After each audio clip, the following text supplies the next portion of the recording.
Good evening, everybody. Thanks for coming. Oh, hello. Thanks for coming to your city council. My name is Paul. I'm the mayor, and we're going to kick things off. The first thing we're going to do is silence our cell phones. The second thing we're going to do is remember that today we are stewards of land that has been home to indigenous peoples for thousands of years. Before the recent arrival of our culture, this is a homeland for people for a long time before that. We honor this land's ancestors as we go about our business today. And let's pledge allegiance to the flag. I pledge allegiance to the flag of the United States of America and to the republic for which it stands, one nation, under God, indivisible, with liberty and justice for all.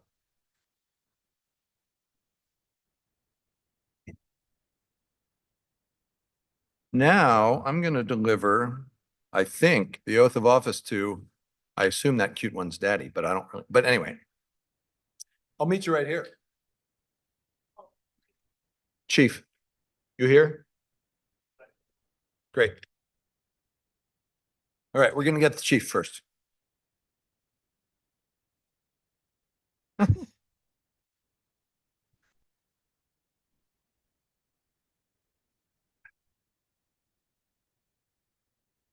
Mayor, while we wait, can I just note one correction to the agenda?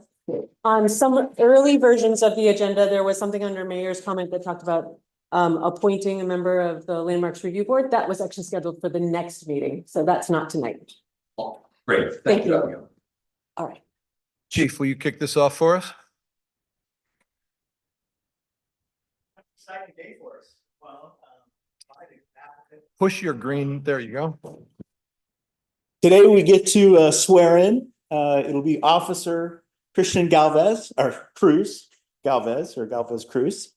Comes to us originally from Hood River, grew up here. Currently lives in the Dalles with his wife and 2 kids. Came from the federal security, so he actually was in the down there Portland area, then farther south, protecting the federal buildings for the last several years.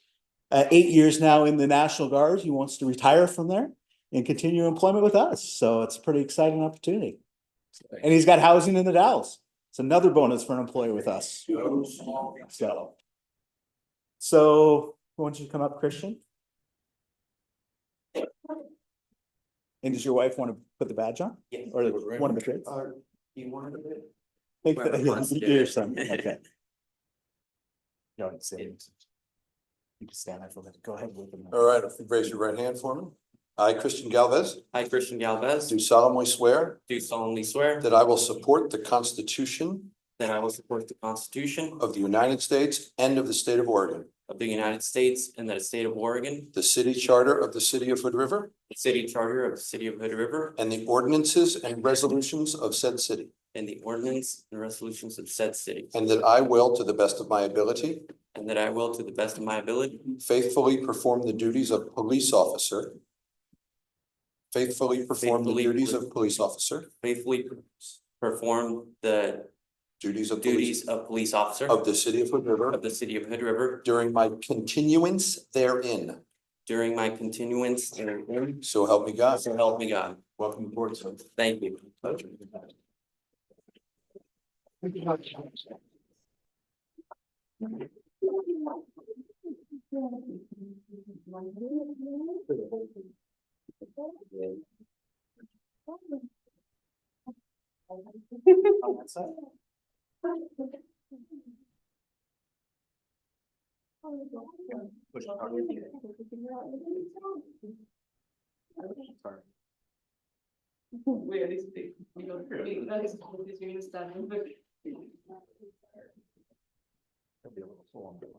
you go.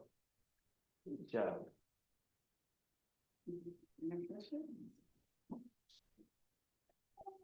Perfect. Thank you. All right, appreciate it.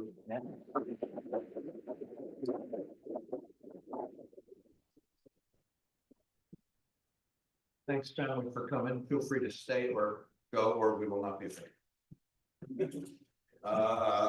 Okay, now we will recess to consider the urban renewal agenda. I will hand gavel, so to speak, to Chair Lozano.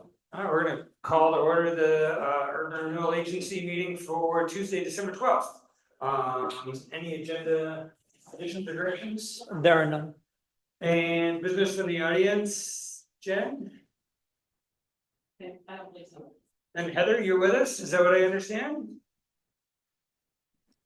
I'm here. Yay. Okay, that's good. Okay, the first order of business is to look at the consent agenda for those two meetings. The Big Herd meeting and a regular one before that. Any comments or a motion? I move we approve the consent agenda. I'll second. Okay, we have a motion and a second. Any discussion? All in favor, say yes. Any opposed? Chair says yes, motion passes. Regular business, Will, you wanna take that? Yeah. Thank you, Chair. Members of the Urban Renewal Agency Board, we have resolution 2024 URA-08 in front of you today.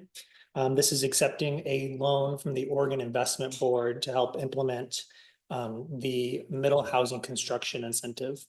The agency authorized a middle housing construction incentive on September 9th through resolution 2024-06. And while authorized, that program still needs to be financed. So we requested funding from the Oregon Investment Board, which is administered by the Mid-Columbia Economic Development District. And they administer funds for economic development programs in a revolving loan fund that was created at the creation of the National Scenic Area. And so that the Oregon Investment Board authorized a $500,000 loan for us to get the middle housing construction incentive off the ground. They had conditions that it must be matched 50-50 by the city, that the city must back the loan with its full faith and credit, although we will be paying it back with tax increment proceeds from the West Side District, and that they must receive an assignment on the bank account that receives the funds. So all of those three actions will be city actions that you're going to see later tonight. This resolution here is the agency's portion of the action, accepting the $500,000 loan from the Oregon Investment Board. So this resolution tonight keeps us on track to roll out the construction incentive program in January. And so with that, I'll answer any questions that you have.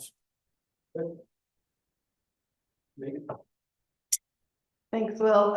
Two, I think more timing questions, but it looked like in there, this all needs to be spent by December of 2027. Is that like we can hold it all and then we can spend it, or is that like we need to actually get that much out the door to developers in that timeline? We need to get it out the door, although this can be modified in the future.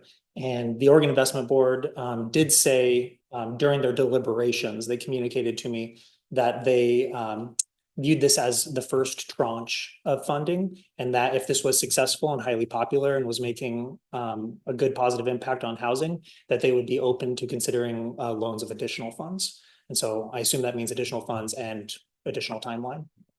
Well, thank you. And then other bit of that is, do this, if we sign this, when we get the loan in the next, I don't know, couple months, do the loan payments start immediately, or is it after like the full amount has been spent, potentially December 27? It'll be rolling.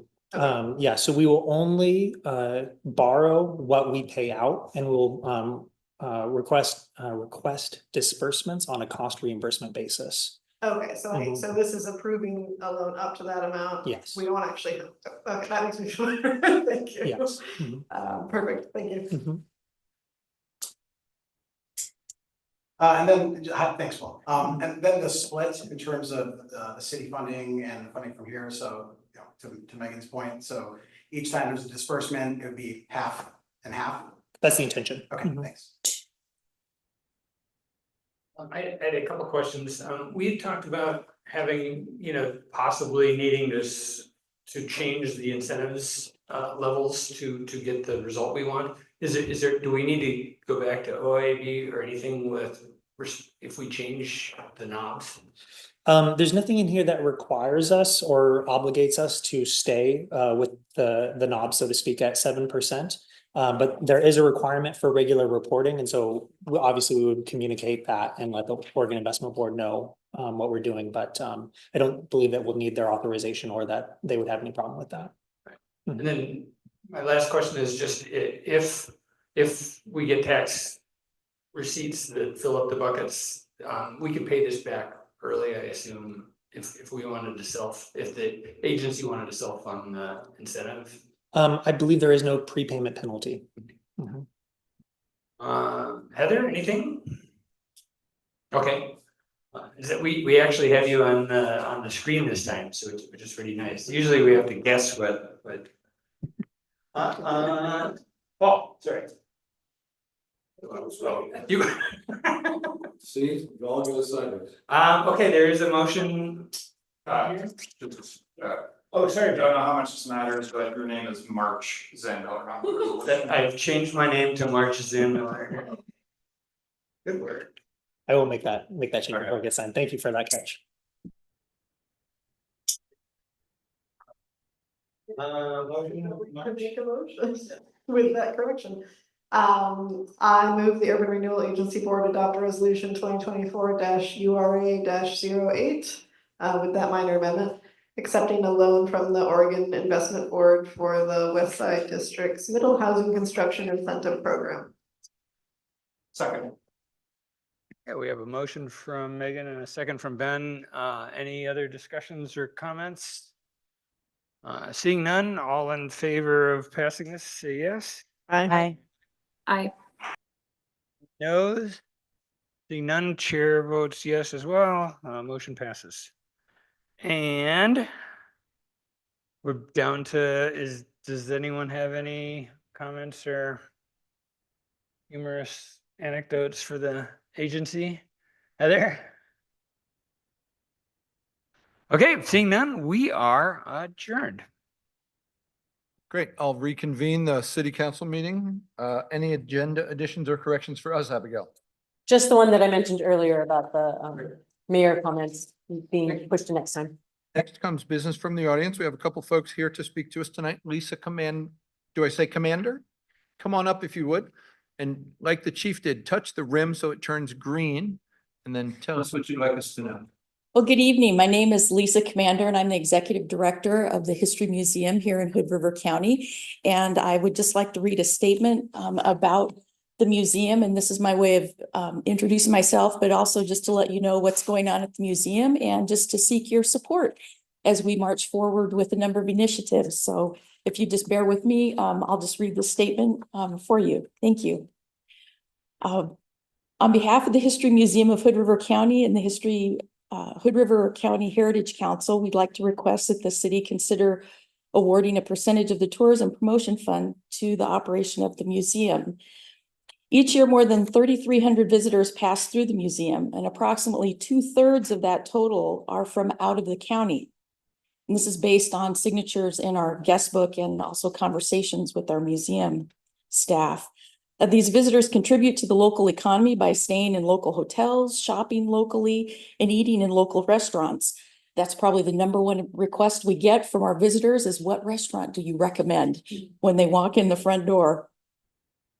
A vibrant arts and cultural community is a significant and consistent draw for our visitors, and the History Museum directly contributes to the arts and culture visitor experiences promoted by the Chamber of Commerce.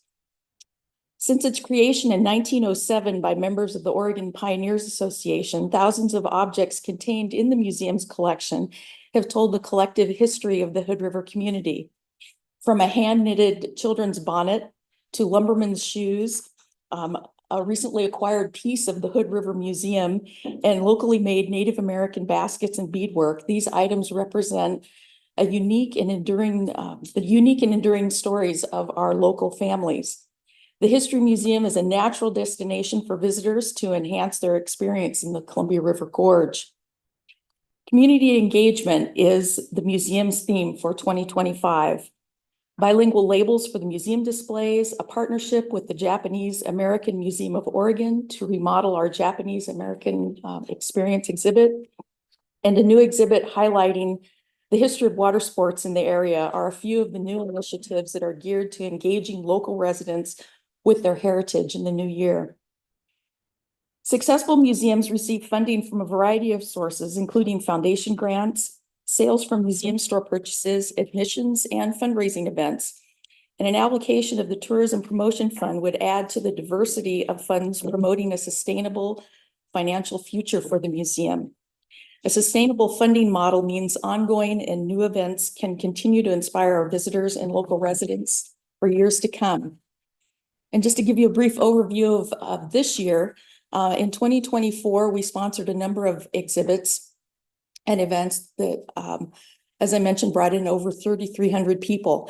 Our new exhibit, and it's still ongoing until the end of this year, is a new avenue, historic photos of the Hood River Bridge, and that brought in over 400 people on the day of the Bridge Centennial event.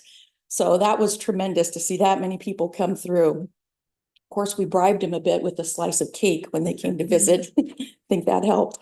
The annual Time Winder Tales that highlights biographies of our local residents was sold out for 3 nights in a row. We had over 200 people attend that. And then other events that we sponsored this year included the return of our History Walk, our Downtown History Walk. We did 8 of those. They were sold out every time and actually oversubscribed with anywhere from 10 to 20 people for 8 weeks in a row. And we also had our ice cream socials, and I've seen a number of you at that. And then, of course, our Voices of the River exhibit that was on view earlier this year.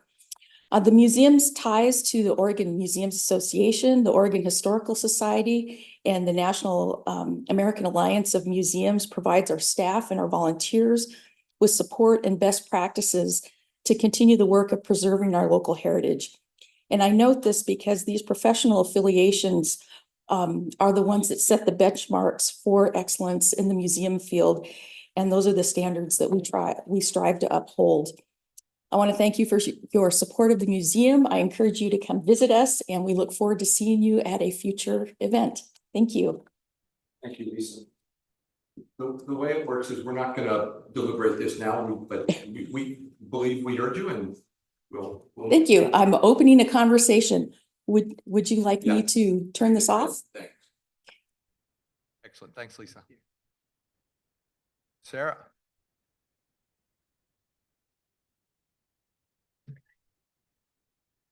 We'll take it. Yeah. What's the edge? Yeah. All right. My name's Sarah Fox. I feel like I know most of you guys, but just in case, I'm the host and curator of the Sense of Place event series, which is celebrating its 15th anniversary this year. So over the course of 15 seasons, we've had everyone from new city councilors like Ms. Rivera to scientists, tribal members, authors, historians. Tomorrow night, we're having a local geologist come talk about the geologic hazards in the gorge, what we can do about them and why he still lives here. And that quickly sold out, and we have a second showing next week. So we have a great following in person and on live, in our live stream and in our online archive, where we're gathering these stories from across the seasons. And as part of celebrating our 15th anniversary, I wanted to do something special to celebrate this place and the history of Sense of Place. And I, for many reasons I won't go into tonight, decided I wanted to produce a rock opera-ish. And the rock opera is called the Watershed Rock Opera and will happen in April of 2025. And it will begin where the watershed begins, in the sky and the atmosphere, and share some of the tribal history around the creation and the importance of water to that history, as told by one of our Columbia River Treaty Tribe members. From there, the story will go down to the high alpine, where a feisty local biologist will share the story of rare carnivores that live here and nowhere else on Earth. From there, the water will move into the orchards, and we'll hear from Leslie Tamura, a 4th generation orchardist whose family has been working in the orchards here for some time. And the 4th movement is particularly the reason I'm here tonight, because that will feature an entire song and dance about our wastewater management system. So This story, which you will hear more over the coming months, was inspired originally by Rachel Fuller, who some of you guys know is a former city manager here. And the torch is being carried by your current city manager, Abigail Elder, and also a few meetings with the wonderful Louis Hooks down at the wastewater treatment plant, where we have taken tours with musicians and our composer, as well as meetings with Gladys talking about UV radiation, all the exciting things that go on at the stormwater treatment plant or the wastewater. And so the reason specifically I'm here tonight, I guess I should say the fifth movement, the water ends at the river. You can imagine that includes a little bit of all those stories that it's passed through. The reason I wanted to come tonight is because on December 5th, Oregon Humanities, which is a statewide organization, chose to hold one of their Consider This events here in the Gorge rather than in Portland. And on that panel for that conversation will be myself, Leslie, and also Abigail. And she is going to help represent not just the story and the importance of wastewater management, but I hope something that's very important to me is the importance of people who do the work that we don't always see or we don't hear about until things go wrong, but that certainly needs a lot of love and maintenance and is part of what so many here in this room are doing. And so if you're around on December 5th and you want to cheer or heckle her from the audience, we would love to have you. I'm happy to have you as my guest. This is a chance for us as a community to share to a larger audience, not only the importance of the gorge and wastewater, but the importance of the people who help make these communities tick. So I'm really excited about it. I'm really grateful they're coming. I'm so glad that Abigail keeps answering my questions and getting excited with me. So thank you all. Thank you, Sarah. Congratulations on all the selling out that is happening. Thank you. Okay, we will move on.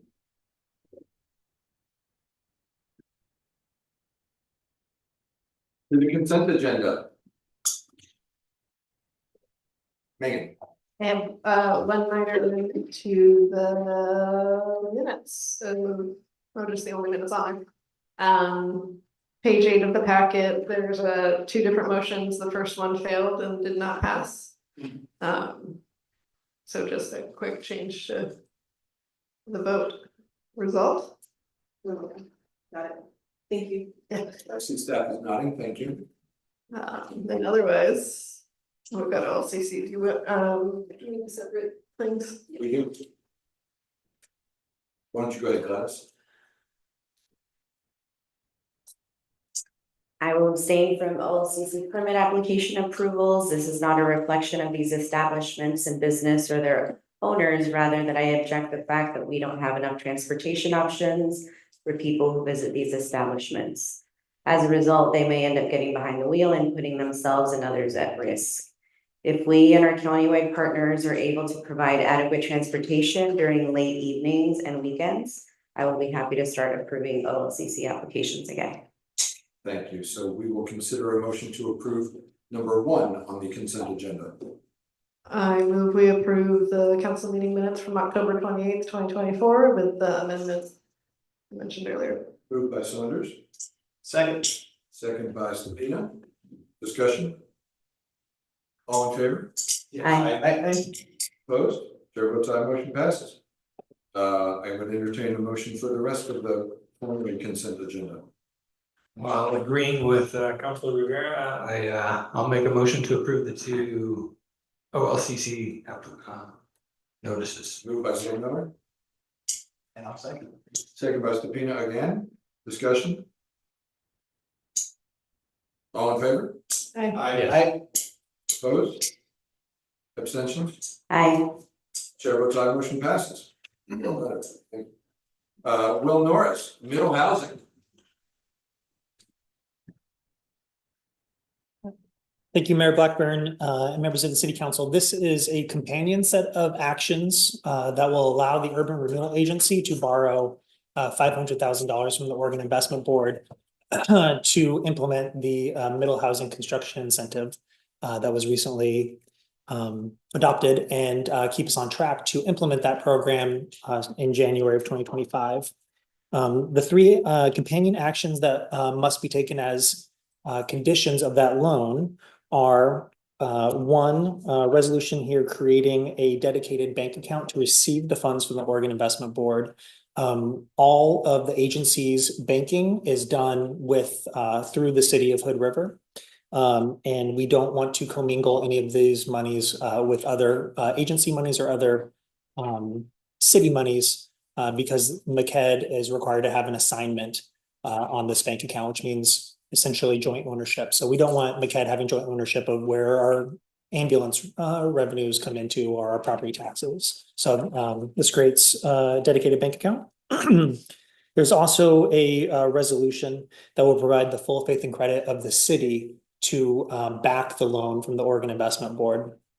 So the West Side District has $146 million in authorized borrowing capacity and is projected to have more than sufficient funds to repay any borrowing from the Oregon Investment Board.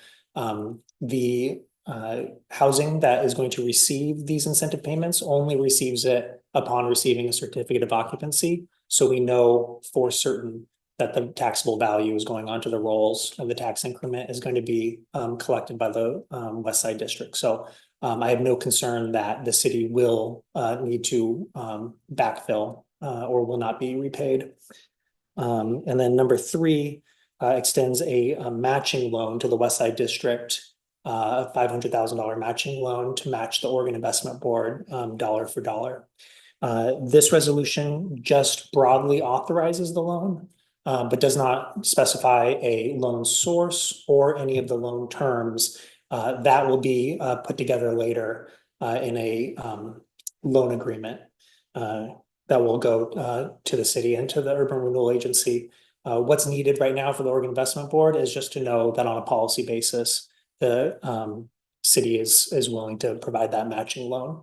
I don't expect that we will actually outlay any funds for at minimum 6 months from now, but more likely a year, because developers will need to apply for this incentive. They'll need to go through all their land use approvals. They'll need to actually construct the property and then get it signed off by the building official before they get any funds. So we'll obligate the money hopefully soon, but the money won't actually be paid out and I won't actually need to borrow it from anyone for probably another year or so. Thanks, Will. Questions? Megan? I think this is just making it very clear for my brain, because somehow this project of all things has been confusing, but the city loan will be paid back by the, you know, the housing development itself / West Side. Correct. Okay. Great. And then kind of big picture, this is very exciting. Obviously, we've been talking about this for a while. Do we have a game plan for how we're gonna really announce, like, we have quite a bit of money to hopefully get out the door in the next few years. I'd love to get it out the door and, you know, see it there. I know we don't have that many specific developers, but even announcing to folks that aren't normally working in Hood River, like, we want this spent and we've got some assistance. Do we have a way to do that? We're building the plane somewhat as we're flying it. So that is the goal, to do as much outreach as possible to even folks outside of the area who have not worked here before. What we have done is notify, already we have notified everyone who has pulled a construction permit in the city in the last 5 years. We've sent them a notice saying that this program exists. I also plan to work with Dustin to put this as well as some other development resources onto a dedicated webpage. And yes, my intention is to also do some proactive reaching out to Portland metro area developers and maybe Central Oregon developers. But I haven't thought of exactly how to do that just yet. That's fair. You know, the money was the big part, but thank you, and I'm glad to hear that, because yeah, this is obviously hopefully a very exciting prospect for us, and you can use it. So, thank you all. Good. This might be a clerical thing about the motions, but it does name Mayor Blackburn, Council President Mark Zandler, etc. Council President Mark Zandler will not be Council President Mark Zandler very much longer, unfortunately, but I believe that'll be Gladys Rivera soon as the senior ranking counselor. True. So do we need to amend that to Or is that something clerical for you to do later with a bank account? Yeah, I've gone back and forth with the bank about this, and they said that we need to have names in the motion. And so since Mark or Councilor Zammer is the council president right now, that's who we put in there. We may need to amend this in the new calendar year. But yeah, this motion is how, as I understand it from the bank, they want to see it. Mhm. Mark. No. When I met with Will, I was like, this is a little bit weird, isn't it? That's what they want us to do, so. Thanks for paying attention. Are we punching above our weight on this? Like, is our 8,000 person city getting a bunch of this OIB money or? So the Oregon Investment Board is only for the National Scenic Area. I believe it was essentially because all this, regulation got put over the scenic area. Yeah. Congress at the same time wanted to offset that with some economic development support. So this has been around for as long as the National Scenic Area and has only been invested here. I believe we are the first local government ever to apply for it. Local governments are eligible, but it's only been small businesses to date that have borrowed. Yeah. Other questions on this? Stepina, you want to make the motion? I think we have 3 motions, or can these be combined? Probably should take them one by one. Okay, so first motion, I move to adopt resolution 2024-19, authorizing a new bank account and other related actions, designating the following signers and their roles. Mayor Paul Blackburn, Councilor President Mark Zamiller, City Manager Abigail Elder, and City Recorder Jennifer Gray. Moved by Stepina, Second. second by Saunders. Discussion. All in favor? Yeah. Aye. Opposed? Chair votes aye, motion passes. We're making a second motion. I move to adopt resolution 2024-20, extending the city's full faith and credit as security for a $500,000 loan from the Oregon Investment Board to the Hood River Urban Renewal Agency for the West Side District Middle Housing Construction Incentive Program. Second. Moved by Stepina, second by Saunders. Discussion. All in favor? Aye. Opposed? Chair votes aye, motion passes. And if no one objects, I'd like to make a third motion. Move to adopt resolution 2024-21, authorizing a $500,000 loan to the Hood River Urban Renewal Agency for the West Side District Middle Housing Construction Incentive Program. Second. Moved by Stepina, second by Saunders. Discussion. All in favor? Aye. Opposed? Chair votes aye, motion passes. This is a cool thing that is rewarding or being synergistic with our good structures. Like, we can put more feedstock in the machine and make some more good. Thanks. Next is Safe Routes to Schools, Abigail, and I think Megan.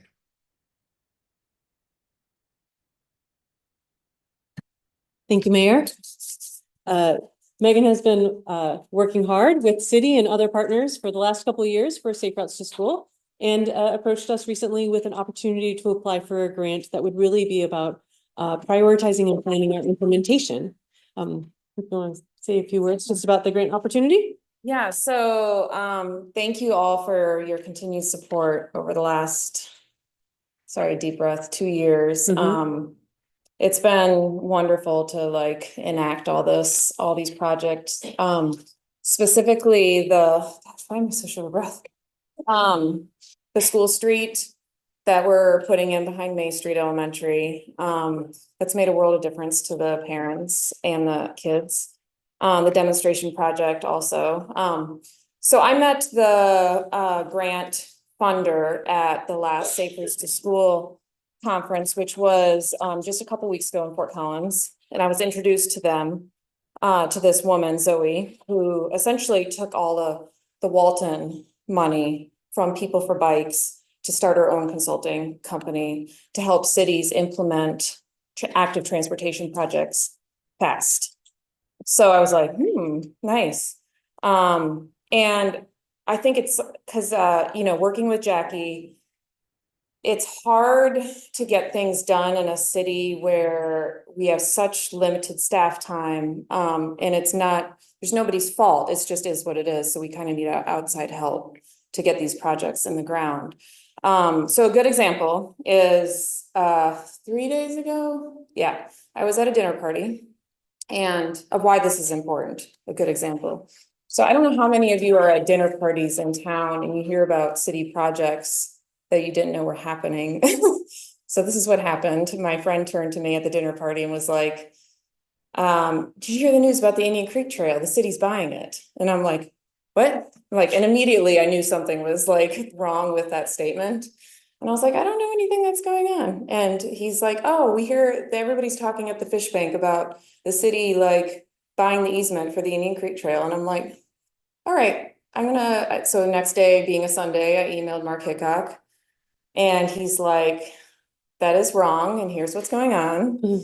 And so he forwarded me a bunch of emails from the city and I was like, oh, I need to do something right now. And so like I immediately texted the director of communications for the school district and the superintendent and was like, we need to write a support letter by 5 p.m. on Monday for the Indian Creek Trail.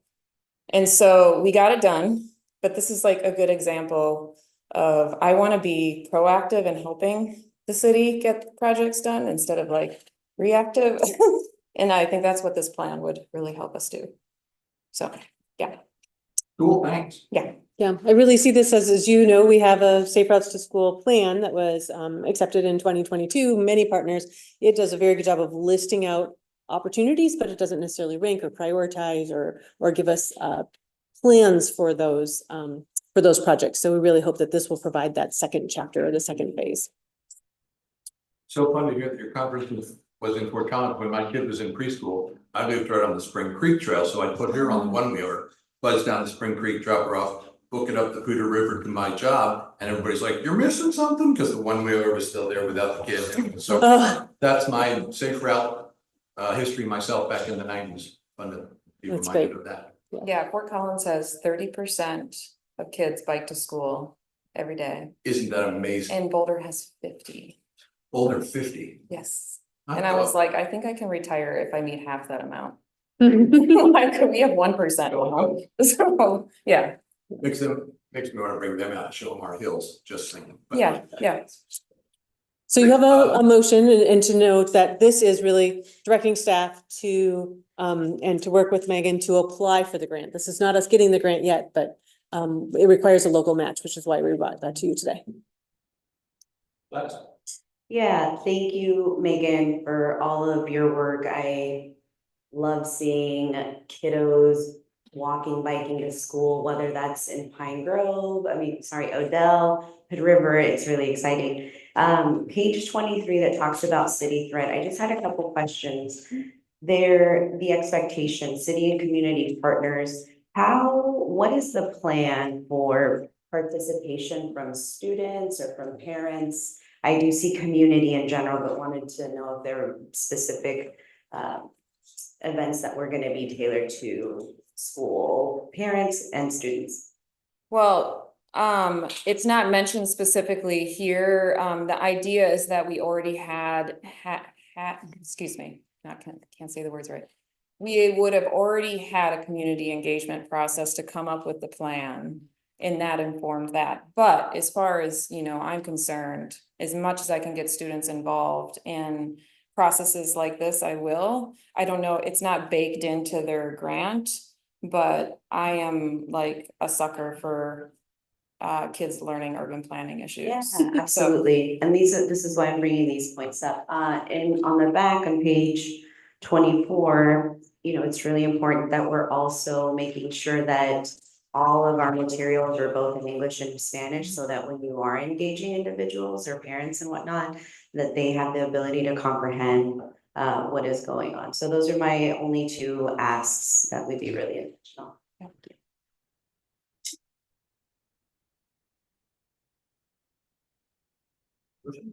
Motion.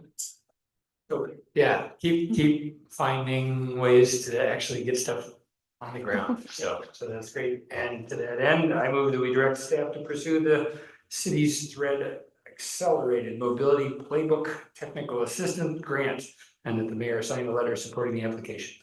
I'll second. Second by Rivera. Discussion? All in favor? Aye. Opposed? Chair votes aye, motion passes. Thanks, you guys. Next discussion items, we have some finances from Chris. Good evening. So the first quarter of the 2025 fiscal year concluded on September 30th. In your packet on page 27 is the general fund revenue summary and expense summary, and overall financial report for that first quarter. For the first quarter fiscal year 2025, general fund revenues were $2.1 million, which was 20% of the annual budgeted revenue of $10.8 million. That is a 3.5% increase over the same period for Q1 fiscal 2024 year. Please note that the first year, or that the bulk of the property tax revenue will not be received till the second quarter, right? So that is not reflected in these numbers. Year-end estimates are based on historical trends or budget estimates. The fiscal year report has both the budget actual through September 2024, and then year-end estimates, again, that are mostly based on either trend or budgets. The total revenue projections are within about 0.5% of budget estimates currently for the fiscal year. There are a couple individual line items that do show some variance. Franchise fee is a positive variance. That is greater than anticipated due to the collection of past due fees, mostly related to the most recently approved franchise agreement. Engineering receipts are higher than budget estimates. That's the result of the plan check fees related to the Mariposa Village. More about that as we go on here. Some downward revenue estimates, parking meter receipts down 7.1%, ambulance receipts down 9.1% lower than budget revenues. This is Q1, right? Unclear whether this is a trend or just a quarterly aberration. So we'll keep an eye on that in future quarters. Something that looks like it will be to look at or for this year is municipal court revenue. So we're looking at municipal court revenue projected to be down about 51% versus the budget estimate. I expect this is going to be a trend for this year. We are seeing significantly lower court activity. And so that's gonna persist this year. I do not expect that we'll sort of make up that revenue, and we'll just expect that that'll fall below budget. Chris? Yes. Do we know why or what? Yeah, mostly it's related to police staffing. Okay. Oh, yeah, fair, thanks. As far as general fund expenses, most of the expenses are all at or within budget expectations through the first quarter. The one thing that we have adjusted, and again, we'll keep an eye on, but the Mariposa Village plan check also boosted the revenue to the building department. That should have stronger than anticipated revenues for the building fund, which is not reported here. Obviously, it's a separate fund than the general fund. But we did have a budgeted transfer to the building fund for this year. And so we've reduced that transfer in anticipation that the building fund will need to be less than we've budgeted. So that's a positive variance overall for the general fund. In general, again, revenues sort of at our expectations, expenses currently a little bit below expectations. And so we're seeing the projected change in fund balance to be a little bit stronger than what we had projected in the beginning of the year. Just with regards to pooled cash and investments, so cash for all funds, including the urban renewal area, remains virtually unchanged year over year at about 23.3 million. And then on the other major revenue sources, primarily the utilities, water, sewer, storm, all either at or above revenue expectations. Seeing slightly higher than budgeted sewer receipts, about 5% higher. Again, we'll see if that's a trend that continues or if it's just a revenue recognition issue. So overall, a good first quarter. Any questions? Ben? Can you elaborate a little bit more on your, regarding the municipal court? You said staffing, police staffing. Yeah, so the municipal court activity, the docket, and then revenue collected is generally a function of tickets written and collected. And so we're just seeing as a result of staffing levels, the overall ticket volume has been lower than in past years. So the court dockets are lower, and and then the fines collected are lower. Obviously, sort of additional staffing will help that. But it's going to be a bit of a lag, right, as far as when that picks up again. What? Chris, can you explain? I'm surprised that state gas tax is below, just if we just take 25% and cities gas tax is about on schedule. I would have thought that state gas tax would be like a super steady ship that we can guesstimate on. Yeah, so the budget estimates, we get a report from the League of Oregon Cities that provides cities with an individual city estimate as far as what those budgeted revenues should be. So the budget's based on that. Okay. We do not receive interim reports. And so I can't tell you why they sort of separated. Right, so we follow the experts and yeah. Okay. Yeah, so that's the same. I use the League of Oregon City guidance as far as budgets for both the state. So the state shared revenue, the gas tax, and then the marijuana tax. Right. Okay, thanks.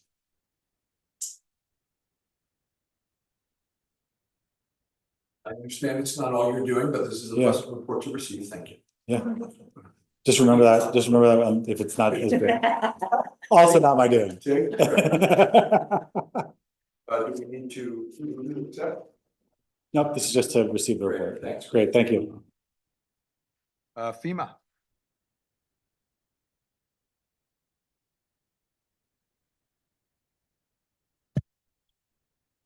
Equally as exciting as finance reconciliation, we have a discussion item for you from our partners at FEMA.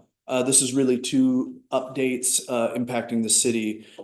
First, Mid-Columbia has been a subject of map revisions based on really some rather antiquated flood maps. These maps control or outline and forecast potential hazards for flooding in flood-prone areas.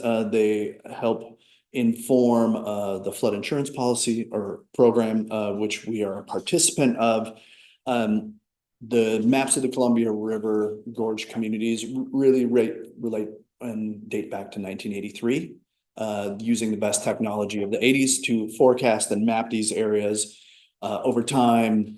And now it's come to the point where FEMA is now looking at this area and has been looking at this area to update some of the maps using modern remote sensing technology and advance in science. So we should expect in the near future a series of map updates that update the city's flood map area, and we will be asked to update them if we wish to stay in the National Flood Insurance Program, which we will recommend you do.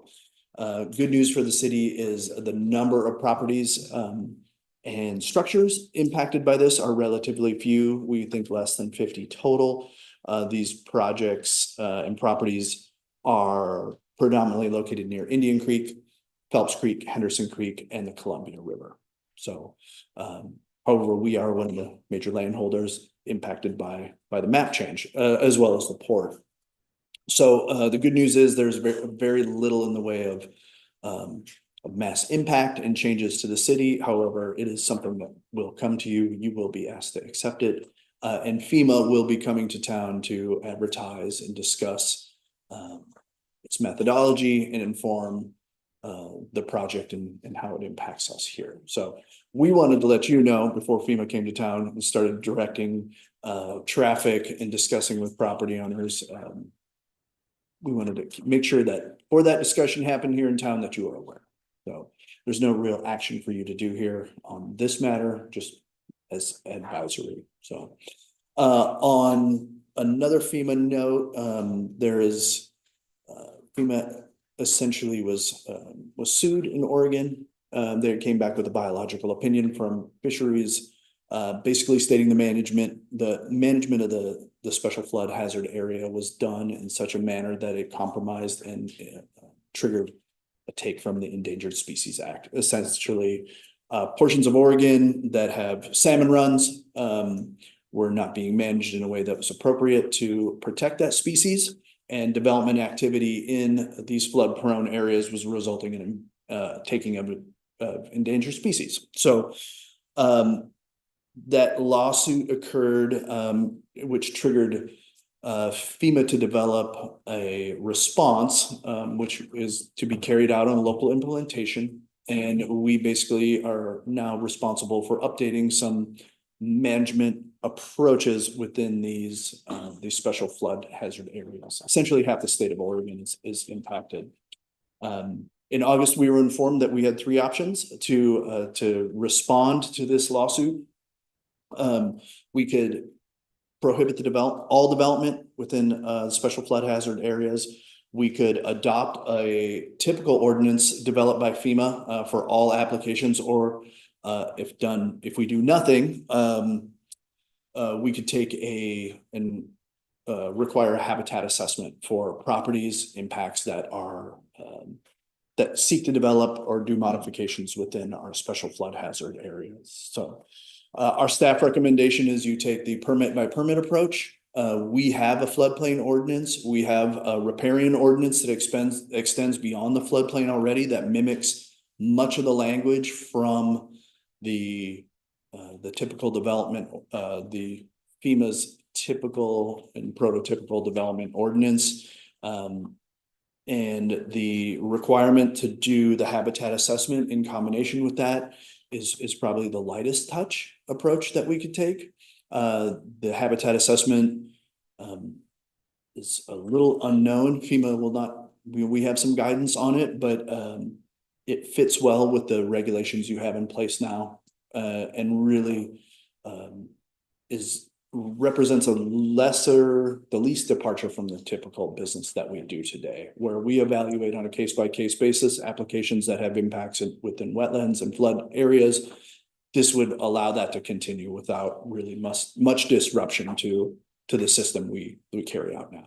So you have we don't need a formal recommendation. You do have some alternatives if you wish to choose to give us a different direction, to go for a moratorium or adopt a prototypical ordinance. But we're here to present this to you and take any feedback or answer any questions that we can answer based on a lot of questions that are still out there. Thanks, Dustin. Megan. Thank you, Dustin. A couple different questions for you. The habitat assessment, is that the applicant is writing it or the planning department is writing it? That would be an applicant. We would require an applicant wishing to do development, however it may seem, to produce that habitat assessment. Similar to, I'd call it analogous, like a traffic impact analysis. Applicant is responsible for that. We're the reviewing agency.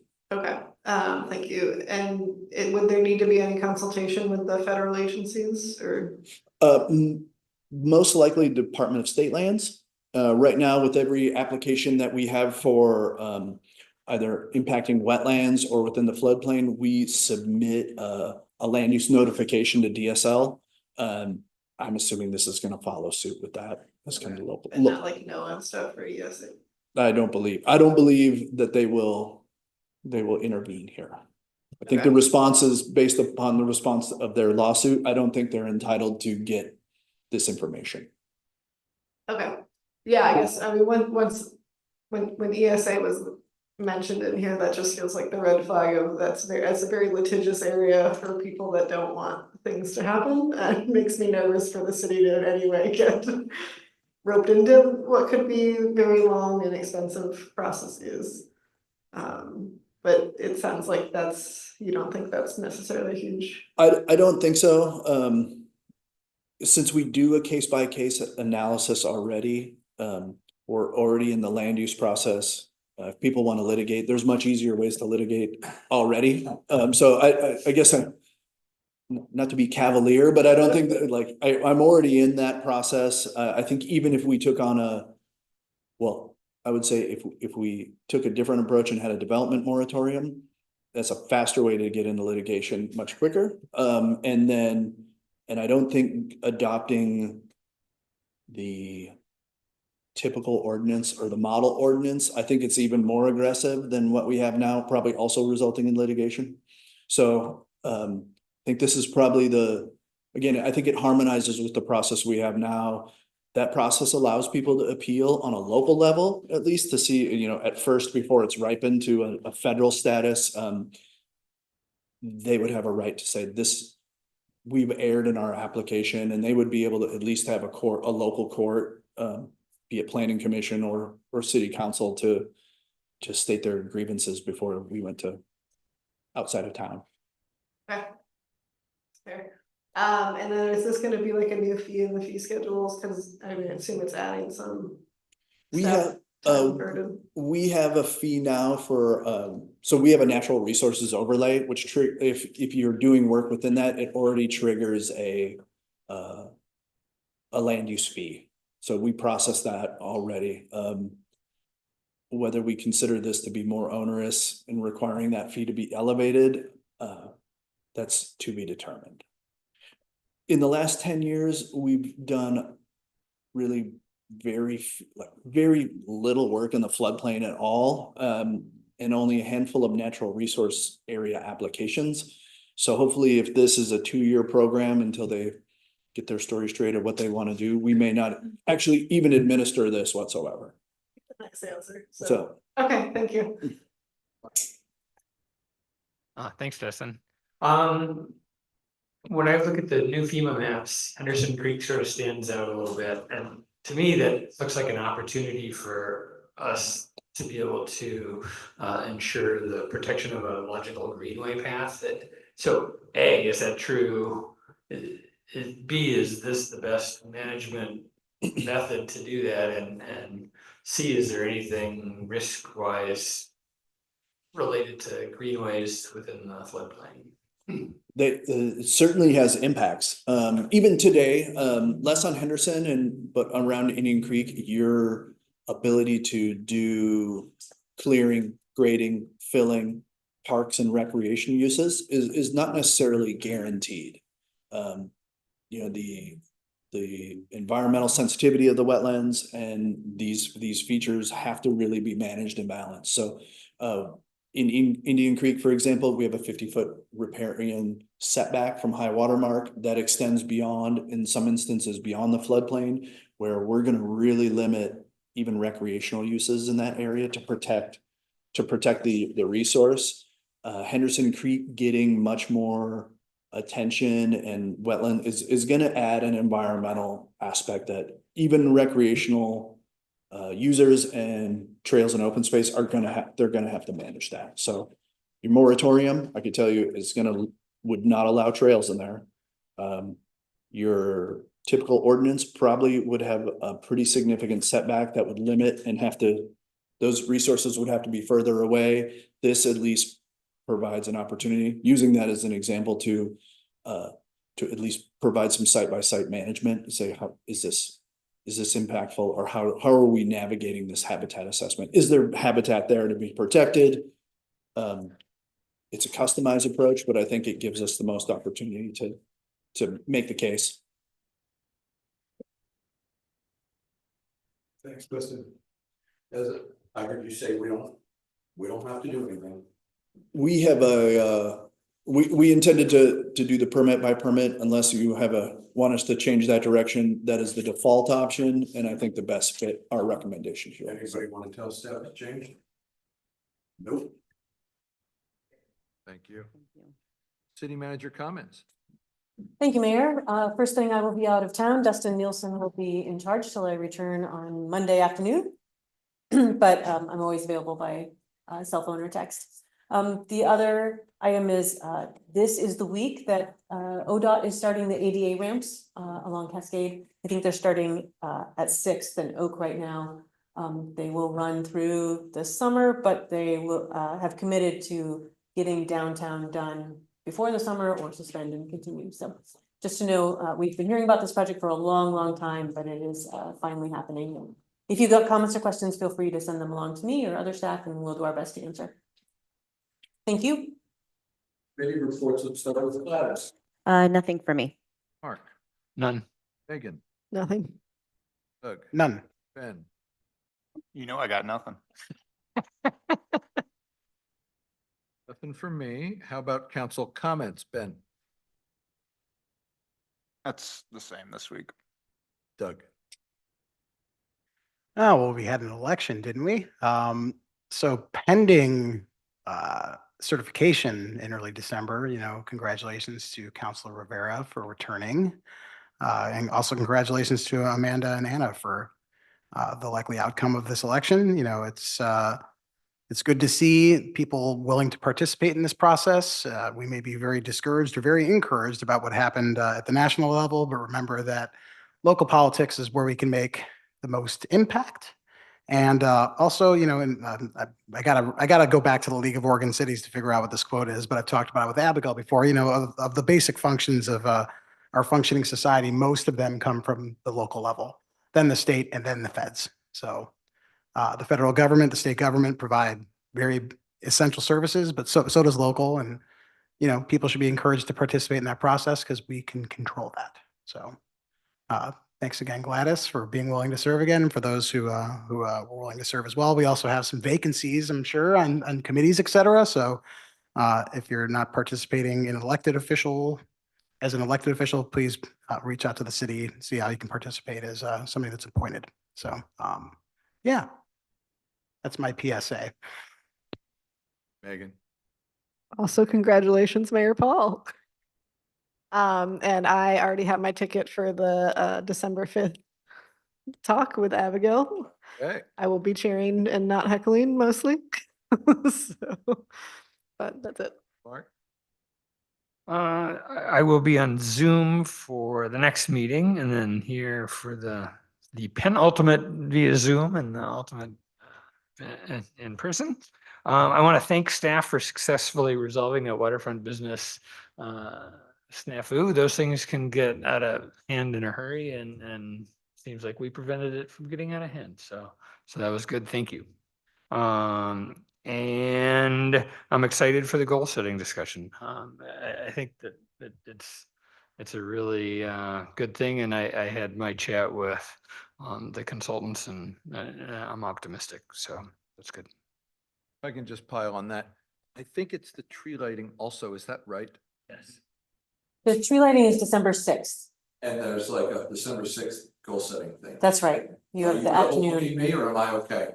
Throw the switch. I have communicated to our facilitators that we need to be done in a very timely manner so that we can all make it to the tree lighting. And it's my understanding from. A lot of people talk to me about that. We can start with Nog during. It's my understanding that Visit Hood River is looking to move up the lighting time. Traditionally, it's been at 7 and I think it will be earlier this time. So I will watch the clock and make sure we get done.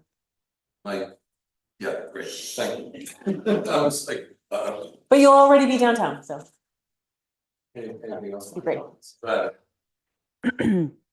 I'll keep it short and sweet so that I don't cry. I just wanted to thank everyone that voted for me.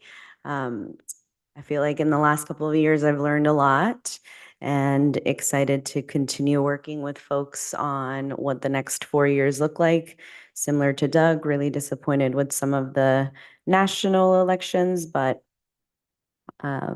grateful that we live in Hood River where we truly respect and love each other. So onward. Onward. I have nothing. Anything else for the good of the order? We are adjourned. 7:05. Oh, I lost my tree.